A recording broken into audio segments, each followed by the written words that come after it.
सांसद चिराग पासवान जी हमारे साथ हैं।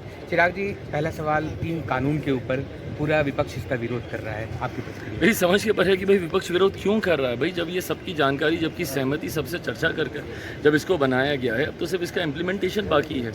ऐसे में आप लोगों के लिए अंग्रेज़ों के ज़माने का बना हुआ कानून चलेगा, आज़ादी के पहले का कानून बना हुआ 19वीं सदी का बना हुआ है वो चलेगा, बट आज 21वीं सदी में भारत में अपनी सोच और नई परिस्थितियों के हिसाब से मॉब लिंचिंग जैसी घटनाएं जिस तरीके से हो रही हैं, जिस तरीके से छोटी छोटी बच्चियों के साथ दुष्कर्म हो रहा है, इन तमाम चीज़ों को जब इसमें जोड़ा जा रहा है तो इनको ऐतराज़ है।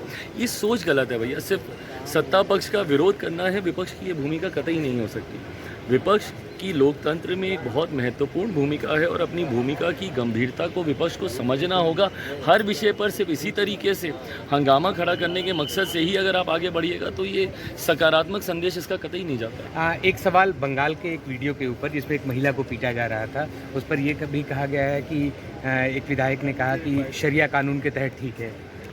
अगर उनको शरिया कानून के तहत ठीक लगता है तो फिर भाई ये उनकी सोच को दर्शा रहा है ना, कि किस तरीके की सोच को ये धरातल पर उतारना चाह रहा हूँ। मेरा तो सवाल भाई वहाँ की मुख्यमंत्री से, जो स्वयं महिला है। इस तरीके से आपके राज्य में महिलाओं के साथ इस अभद्र व्यवहार हो रहा है, मतलब जिसकी जितनी निंदा की जाए उतना कम है, उस पर आप खामोश रहती हैं। इन लोगों को दूसरे राज्य तो तुरंत ये लोग सदन में हंगामा करने लोग लगते हैं। आज क्यों नहीं किसी का मुंह खुला? जिस तरीके से वेस्ट बंगाल की ये घटना सामने आई है, क्यों नहीं विपक्ष के किसी साथी ने इसके ऊपर बोला?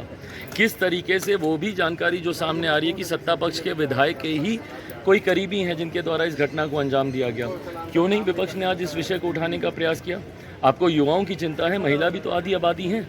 आज अगर उनके साथ, और मैं बार बार इस बात को कहता हूँ, अगर एक भी महिला के साथ कहीं भी कोई अभद्र व्यवहार हो रहा है तो क्या ये सबकी सामूहिक जिम्मेदारी नहीं बनती है?